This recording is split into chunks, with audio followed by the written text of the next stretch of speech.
السلام علیکم خواتین حضرات۔ آج کل ہم مرزا غالب کی غزل پڑھ رہے ہیں۔ سب کہاں کچھ لالا و گل میں نمایاں ہو گئیں، خاک میں کیا صورتیں ہوں گی کہ پنہا ہو گئیں۔ اس غزل کے دو حصے آپ کی خدمت میں پیش کیے جا چکے ہیں۔ آج ہم اس کا تیسرا اور آخری حصہ پڑھنے کی کوشش کریں گے۔ اس کا اگلا شعر ہے: بس کے روکا میں نے اور سینے میں ابھریں پے بپے میری آہیں بخیائے چا کے گریباں ہو گئیں۔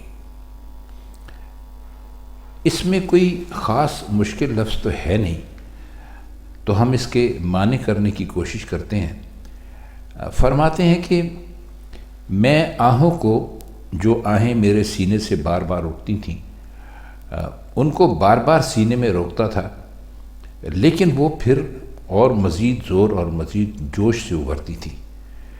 اس طرح بار بار یعنی پے بپے دبانے اور ابھرنے کا منظر پیدا ہو گیا۔ گویا کپڑے کی سلائی کی سی صورت سامنے آ گئی، کیونکہ سلائی میں بخیے میں بھی دھاگا نیچے اوپر ہوتا رہتا ہے، تو اس حد تک آہوں کو روکنے اور ابھرنے کا عام منظر تھا۔ بخیے کا سلسلہ ہاتھ آ گیا تو مرزا نے اسے چاک گریباں کی سلائی سے تعبیر کر لیا، اور لطف یہ کہ گریبان عموماً سینے پر ہی سے چاک ہوتا ہے یا پھٹتا ہے۔ مضمون خیالی ہے، لیکن اسے ایسا رنگ دے دیا گیا ہے کہ بالکل سچا اور فطری معلوم ہوتا ہے۔ اگلا شعر ہے کہ وہاں گیا بھی میں تو ان کی گالیوں کا کیا جواب، یاد تھیں جتنی دعائیں صرف درباں ہو گئیں۔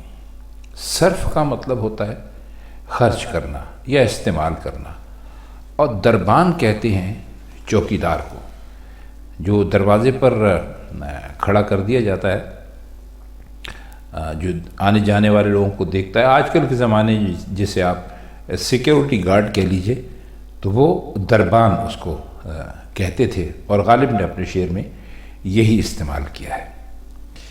اس شعر کی بہت اچھی شرح خواجہ حالی نے کی تھی، وہ ہم آپ کی خدمت میں پیش کرتے ہیں۔ گو کہ الفاظ شاید وہ نہ ہوں، لیکن مطلب وہی ہوگا انشاءاللہ۔ تو فرماتے ہیں کہ اب نئی دعا تو کوئی ذہن میں باقی نہیں رہی، اور جو بھی دعائیں تھیں وہ میں دربان کو دے چکا۔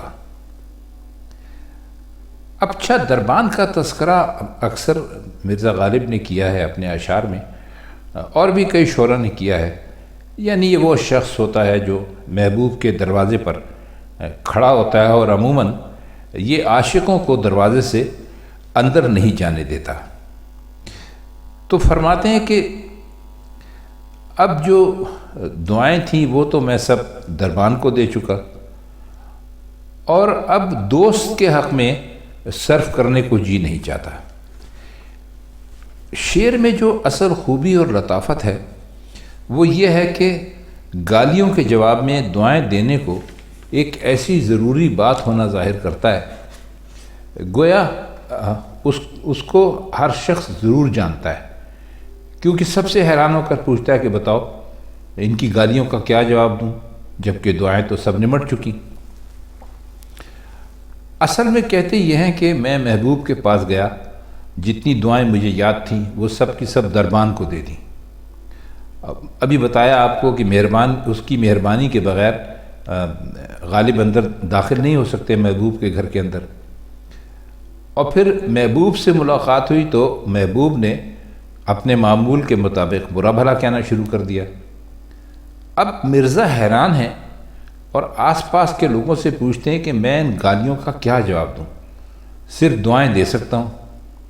لیکن دعاؤں کے سلسلے میں مسئلہ یہ ہوا کہ جتنی مجھے یاد تھیں وہ میں نے دربان کو دے دیں، اور جو دعائیں دربان کے لیے صرف ہو چکیں، یعنی جو دربان کو دے دیں، اب دوبارہ محبوب کو وہی دعائیں دینا، ان کا استعمال مجھے اچھا نہیں لگتا۔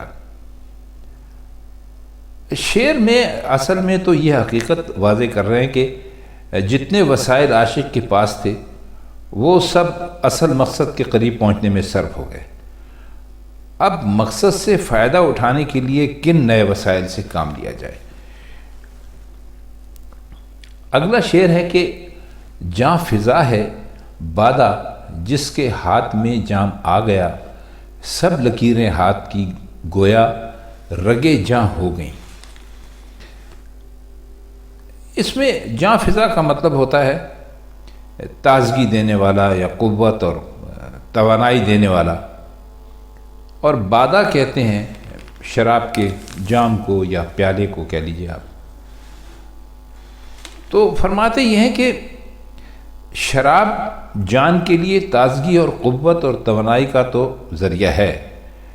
جس شخص کے ہاتھ میں شراب کا پیالہ آ جائے تو ایسا معلوم ہوتا ہے کہ ساتھ ہی اس کے ہاتھ کی لکیریں رگے جاں بن جائیں گی۔ رگے جاں کہتے ہیں ایک ایسی رگ کہ جو اگر کٹ جائے تو انسان زندہ نہیں رہتا، تو اس لیے رگے جاں کہہ رہے ہیں، یعنی شراب لکیروں کی رگوں کے ذریعے سے تازہ خون جان تک دوڑائے گی۔ یہ مرزا کا اپنا، چونکہ مرزا شراب پیتے تھے تو انہوں نے اپنا خیال شراب کے بارے میں اس شعر میں ظاہر کیا ہے۔ اگلا شعر ہے ہم محود ہیں ہمارا کیش ہے ترک رسوم، ملتیں جب مٹ گئیں اجزائے ایما ہو گئیں۔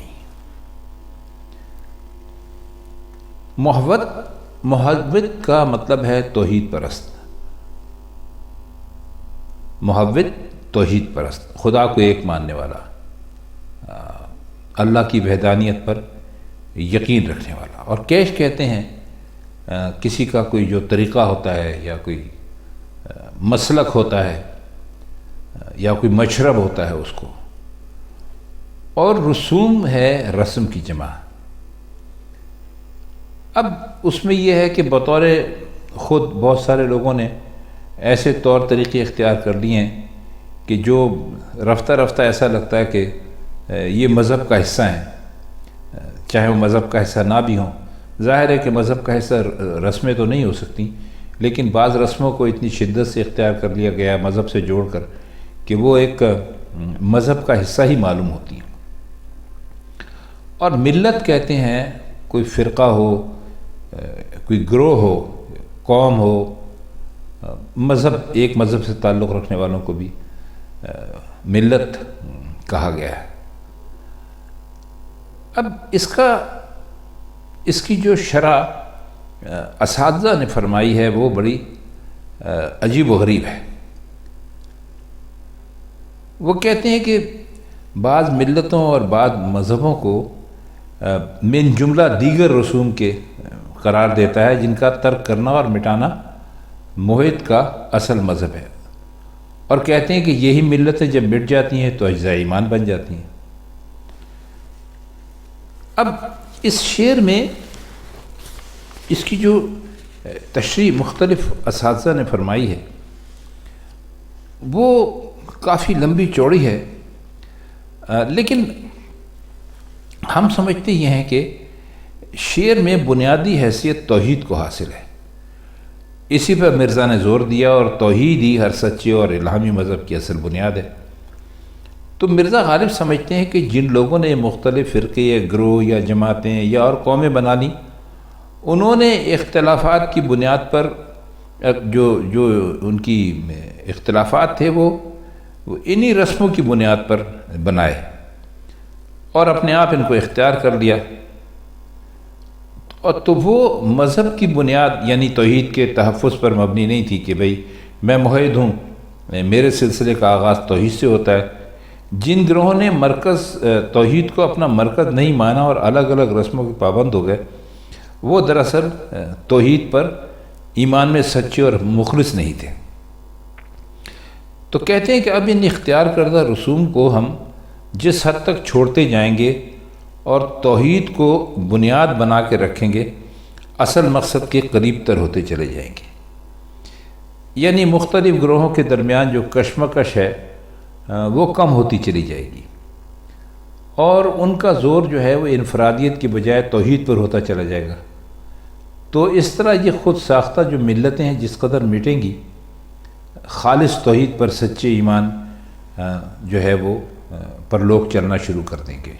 واللہ اعلم بالصواب۔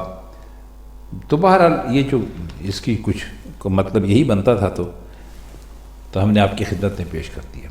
اگلا شعر ہے کہ رنج سے خوگر ہوا انسان تو مٹ جاتا ہے رنج، مشکلیں مجھ پر پڑیں اتنی کہ آساں ہو گئیں۔ خوگر کا مطلب ہوتا ہے عادی ہو جانا، اور اس میں کوئی مشکل لفظ نہیں ہے۔ رنج کا مطلب ہوتا ہے غم، دکھ، تکلیف۔ تو یہ یعنی حالی نے یہی فرمایا تھا کہ یہ خیال بالکل اچھوتا ہے اور نیا خیال نہیں ہے بلکہ فیکٹ ہے، اور ایسی خوبی سے بیان ہوا ہے کہ اس سے زیادہ تصور میں نہیں آ سکتا۔ مشکلات کی کثرت کا اندازہ یعنی ان کے آسان ہو جانے سے کرنا ایک عجیب و غریب بات ہے جس کی مثال کبھی ملتی نہیں۔ اب یہ پہلو ایسے انداز میں پیش کرنا صرف مرزا غالب کا ہی کام ہے، یعنی اتنی مشکلات پڑیں کہ مجبوراً ان کا عادی ہو گیا، اور ان سے جو جو تکلیفیں پہنچتی تھیں اب ان کا احساس ہی باقی نہیں رہا۔ یہ واضح ہے کہ مشکلات ختم نہیں ہوئیں، وہ بدستور باقی ہیں، لیکن ان کا احساس ختم ہو گیا تو وہ مشکلیں ہی نہیں رہیں۔ مطلب یہ ہے کہ جب ایک مسلسل تکلیف کے دور سے انسان گزر رہا ہو تو اس کو ایک وقت ایسا آتا ہے کہ اس تکلیف کا احساس ہی نہیں رہتا۔ تو یہی غالب نے اپنے شعر میں کہا ہے۔ اس کا آخری شعر ہے، یوں ہی گر روتا رہا غالب تو اے اہل جہاں، دیکھنا ان بستیوں کو تم کے ویراں ہو گئی۔ اہل جہاں سے مطلب ہے دنیا والے، یعنی دنیا کو انہوں نے اس میں وہ کیا ہے، مخاطب کیا ہے۔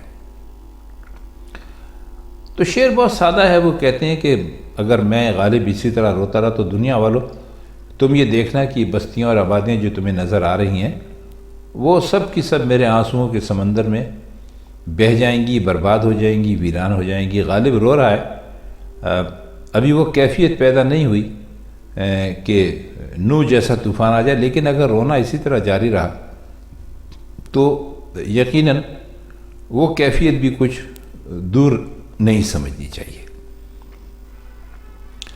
تو خواتین حضرات، یہ ایک طویل غزل تھی غالب کی جس کو ہم نے 3 حصوں میں آپ کی خدمت میں پیش کیا۔ اس کا پہلا حصہ، دوسرا حصہ، تیسرا حصہ۔ تو امید ہے کہ اب جب آپ اس طویل غزل کو پڑھیں گے تو یہ آپ کی سمجھ میں بہت اچھی طرح آ جائے گی۔